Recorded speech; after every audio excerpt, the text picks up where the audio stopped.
So we're going to try the T-Mobile internet to see exactly how fast it is, but I'm going to keep you in suspense temporarily.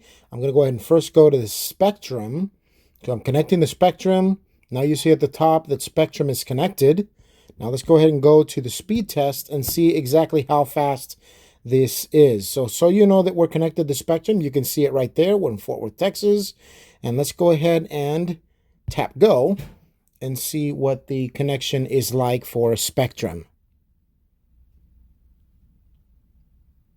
So I'm paying for 400 megabytes down, and I should be getting around 20 megabytes up.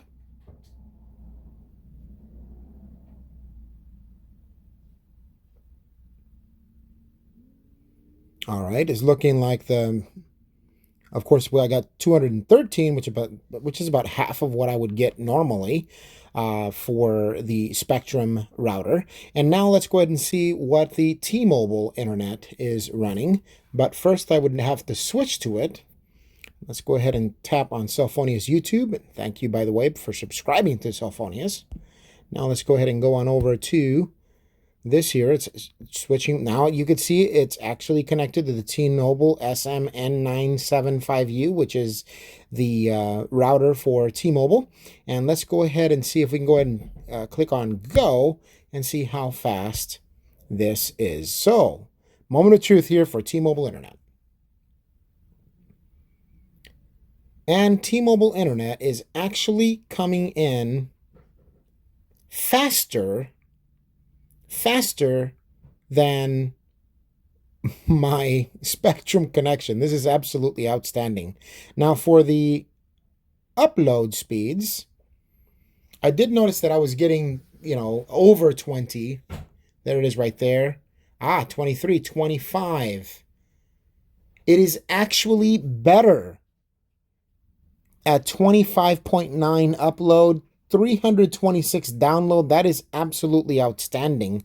I'm already very encouraged by this. Let's see here then. If I were to go to YouTube, I was looking at other reviews there. So if I go in to YouTube and I type 8K, now, if we go to an 8K video and try to see it as high, all right, 2160. Let's see what it does. This is through T-Mobile. Look at the line there and how it's showing the download. Oh, it switched to 4G for some reason. Interesting. Okay, it's reconnecting. It's back on the T-Mobile device. Okay. So when it does that, I'm not sure why it disconnected from the T-Mobile device, although it's good that I'm using a phone that actually is T-Mobile. So it is not a 5G connection though, but I do know I've got a 5G connection because you see the 6 next to the Wi-Fi symbol at the top. So far so good. I can go over to the middle of it, see it immediately goes in and continues to fill in the white bar. No jittering, no stopping. So far so good, guys. I am quite impressed to see how this is working. Let me go ahead and